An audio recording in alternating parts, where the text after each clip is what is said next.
So the following video is my review of the ZVOX AccuVoice AV120 TV soundbar. So this past Christmas season, I was looking for a gift for my mom, and I was kind of stumped at what to get her. And I mean, once I started searching, the search engine started picking up and started like feeding my Facebook feed with ideas. And sure enough, the ZVOX sale was one of the first things I saw. It made sense though. My mom's hearing isn't the greatest, and that's kind of what the ZVOX soundbars are specifically made for. They are basically voice enhancing soundbars, so they don't do a lot of like bass. They kind of take your surround sound and they just crank up like the center channel, the dialogue like channel, and that's how the ZVOX soundbars work. That's also the limitation of these particular soundbars.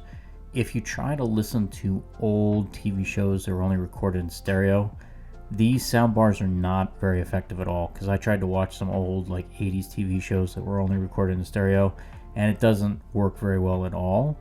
However, if it's a newer TV show or movie that was filmed in like Dolby Pro Logic or Dolby Atmos or any kind of surround sound, that's where the ZVOX really shines, because it really does enhance the dialogue amazing on the newer programming.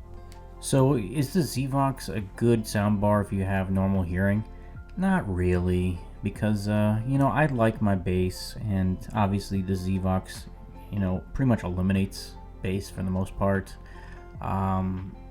It's basically, just imagine a soundbar that cranks up all the treble, and everything is enhancing the voices, and the music really does take a backseat.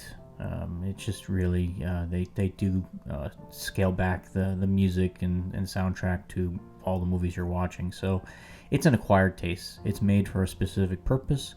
And if you have like a senior citizen relative in your family that just can't hear what people are saying on the TV, this is the soundbar that you buy for those type of viewers. Now, don't get me wrong, this soundbar does play music pretty well. It has a USB port on the back of the soundbar, and you can just plug in a flash drive, with MP3s on it, and play albums and stuff. And again, when it's a MP3, because those are not in surround sound, that does not enhance the voices or the singing. It's basically just playing back the songs as they would normally sound through like a stereo soundbar. So the AccuVoice system only activates when you have some sort of like Dolby Atmos or surround sound. So for stereo recordings like music, again, you're not going to get that AccuVoice. You're only going to get standard music playback. What's nice about this soundbar is it comes with a remote and all the cables you're going to need to hook it up. You have the option of going analog or digital. If you have a optical port on the back of your TV, that's the preferred method for this particular soundbar. I didn't, so I actually ended up using the headphone jack on the back of the TV. I just had like a $60 cheap like 24-inch TV, so it's not surprising I didn't have a good jack for the digital side of it. But it works well with the headphone jack, surprisingly.